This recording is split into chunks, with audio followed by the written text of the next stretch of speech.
സ്വർഗം നിനക്കൊരു മസ്കനായി ലഭിച്ചെങ്കിലേ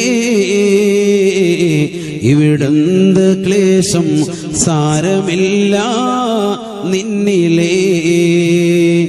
ജനമോക്കയും തൃണ വൽഗണിച്ചാൽ തന്നെയും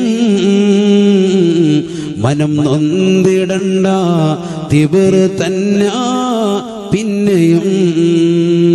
ആരോക്കെ നിന്നെ ദരിദ്രനായി കണ്ടെങ്കിലും കോടീശ്വരൻ തന്നെ നീയെ കാലത്തിലും. സ്വർഗം നിനക്കൊരു മസ്കനായി ലഭിച്ചെങ്കിലേ ഇവിടുന്ന് ക്ലേശം സാരമില്ല നിന്നിലേ.